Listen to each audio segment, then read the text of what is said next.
完了。门头沟区中昂时代广场。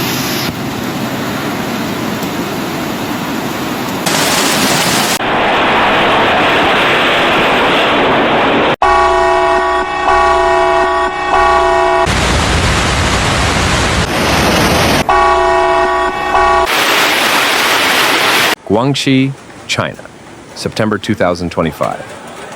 Heavy rains unleashed by Tropical Storm Tapah have driven severe flooding across Guangxi Zhuang Autonomous Region, leaving neighborhoods submerged, vehicles stranded, and residents scrambling for safety. As water levels surged in rivers and drainage systems failed, entire streets turned into lakes, swallowing cars to their windows and forcing families to flee their homes under rising water.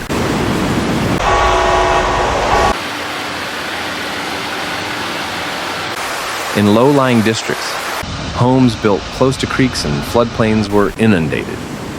Ground floors filled up rapidly, water creeping above door sills, flooding kitchens and living rooms within minutes. Furniture floated in muddy currents. What were once dry households transformed into watery chambers. Some residents, caught off guard, abandoned belongings to escape. Scenes shared on social media show children clutching mattresses as they wade through water halfway up their bodies, residents stepping over submerged walkways, and water rising to rooflines in more vulnerable structures.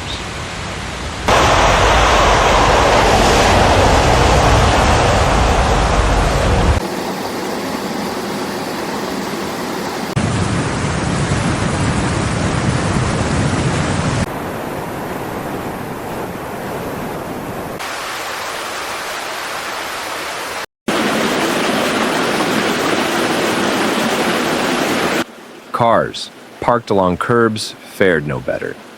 Sedans, small vans, and even luxury vehicles were half submerged, headlights peering out like eyes above the murky water.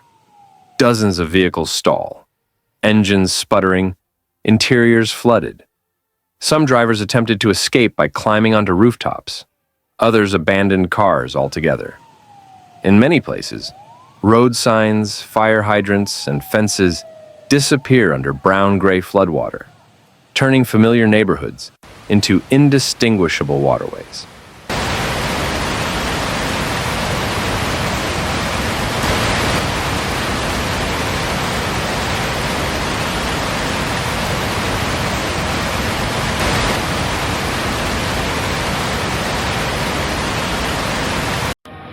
Before we continue, I want to share something important.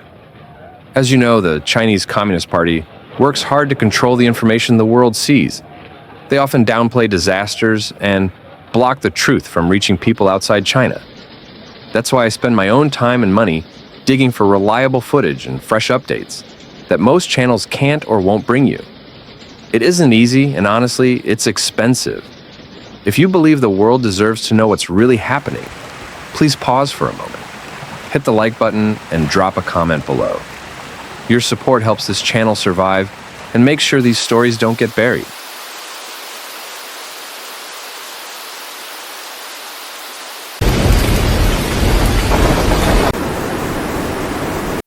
One residential block, barely a meter above surrounding terrain, saw water entering first the garages, then rising past windowsills. Residents described balcony-level flooding in the worst-hit houses. In such areas, when street drains overflowed and dikes were overwhelmed, runoff from hills cascaded down, bringing debris, branches, mud, even parts of roofs.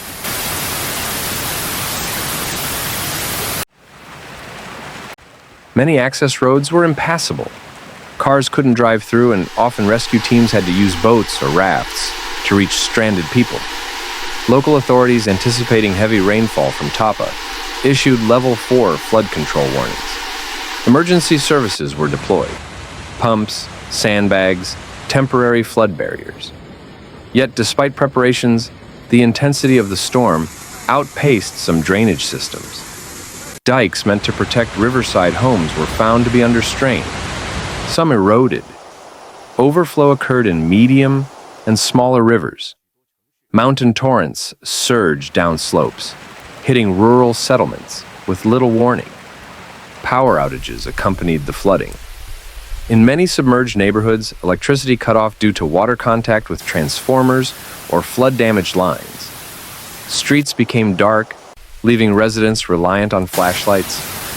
Some basements and lower floors were entirely submerged, water rising several feet and damaging plumbing, wiring, and appliances.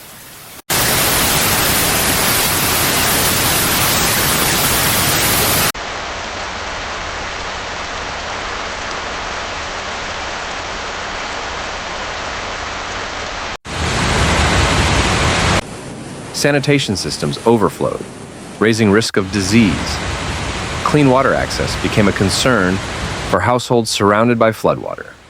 Officials warn that more rain is expected in the coming days.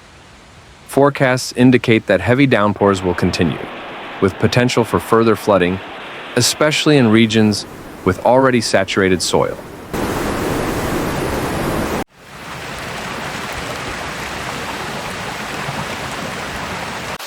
Urban waterlogging remains a grave risk. Streets clogged, drainage systems overwhelmed, and rain runoff with nowhere to go. The danger of secondary disasters looms. Landslides in mountainous zones, structural collapses in flood-weakened buildings, and possible reservoir overflows.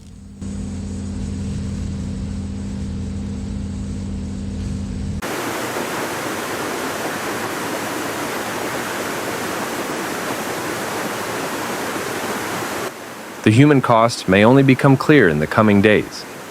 Damage to homes, especially lower floors, to vehicles parked in the open. And infrastructure loss, roads, bridges, could be extensive.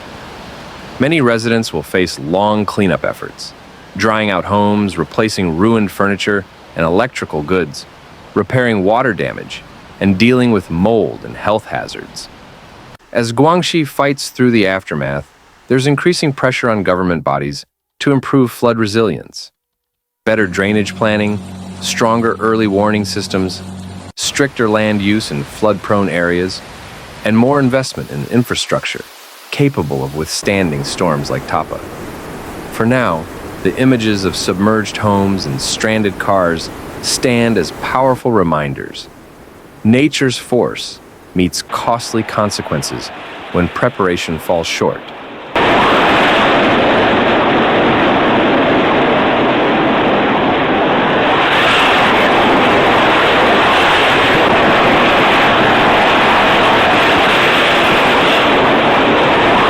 Thanks for watching Severe Weather, where we break down the facts behind nature's most intense moments. If you found this video helpful, please like, comment, and subscribe. Your support keeps this channel going. Hit the bell so you never miss a real, calm, and clear report. Note: some footage in this video may be used for illustration and may not show the exact event described. See you in the next one. Stay informed. Stay safe.